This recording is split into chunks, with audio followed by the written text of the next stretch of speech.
भागवत म्हणजे भक्ती आहे. शरण शरण हनुमंता तुम्हा आलो रामदूता, काय भक्तीच्या त्या वाटा मज दावा व्यास भटा. माझ्या हनुमंतरायांची भक्ती किती होती, कारण भक्ती ज्ञान वैराग्य या तीन कोपऱ्यामध्ये त्या ठिकाणी उभे असतात कथा श्रवण करण्याकरता. हे काही स्वर्गातल्या लोकांना मिळत नाही महाराज. स्वर्गीचे अमर इच्छिता ते देवा, मृत्यू लोकी व्हावा जन्मामा. त्यांना असं वाटतं हे सगळं अनुभवण्याकरता मृत्यू लोकामध्ये जन्म व्हावा. त्यांना नाही मिळत, तो आपला मिळालाय आपल्याला. बरोबर आहे की नाही? अहो किती भक्ती माझ्या बजरंग बलींची. एक थोडक्यात सांगून जाते महाराज. ज्यावेळेला मागण्याची वेळ आली ना, त्यावेळेला माझे भगवान प्रभू रामचंद्र प्रत्येकाला काही नाही तर काही देत आहेत, पण माझ्या हनुमंतरायांना त्यांनी काहीच नाही दिलं महाराज. आता आमच्या महिला मंडळाचं जेवढं बारीक लक्ष असतं पुरुष वर्ग तेवढं तुमचं नसतं, हे लक्षात ठेवा. स्त्री जात म्हणजे प्रत्येक हर एक गोष्टीकडे बारीक सारीक लक्ष असतं. बरोबर आहे की नाही? म्हणून तर प्रपंच छान आहे की नाही? सगळं तुमच्या हातात दिलं होतं मग धिंगाणाच आहे की नाही? आम्ही लय छोट्या छोट्या गोष्टींचा विचार करणार आहेत. सीतामाई म्हणतात प्रभू सगळ्यांना काही नाही तर काही दिलं तो, पण ज्यांनी सगळ्यात जास्त मदत केली ते माझे हनुमंतराय. माझ्या हनुमंतरायांना तुम्ही काहीच नाही दिलं. भगवान प्रभू हसले महाराज.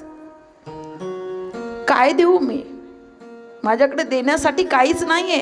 असं कसं, तुम्ही राजा झालात ना, तुम्ही काहीही देऊ शकता. तुम्ही देत नाही तर मी देते. काय महिला मंडळ, गळ्यामध्ये मोत्याचा हार होता, रत्नाचा हार.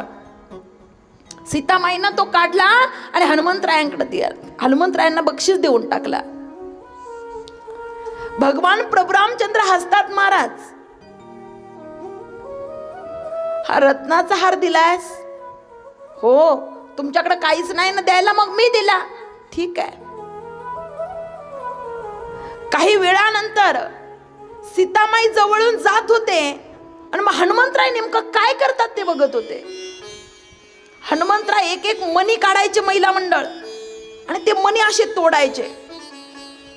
सीतामाई बोलतात हनुमंतराय अहो एवढं अनमोल रत्न आहे ते काय करतात तुम्ही? काही नाही माई, या रत्नामध्ये माझे प्रभू श्रीराम मला कुठं दिसतायत का ते बघतोय.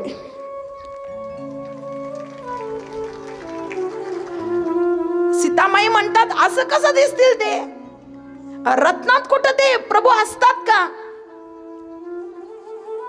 रत्नात प्रभू नसतात. मग हा रत्नाचा हार नको माई मला. सीतामाईला थोडा राग आला महाराज. अरे एवढा अनमोल रत्न दिला आणि तुम्ही त्या मणी फोडून त्या ठिकाणी प्रभूंना पाहताय. एवढं तुमच्या हृदयात राहतात प्रभू? म्हटले हो. मग दाखवा बरं तुमच्या हृदयात भगवान प्रभू रामचंद्र आहेत का? काही क्षणाचाही विलंब न करता असे दोनही हाताने छाती फाडली, माझ्या प्रभूचं दर्शन सीतामाईला दिलं. एवढं प्रचंड भक्ती होती महाराज.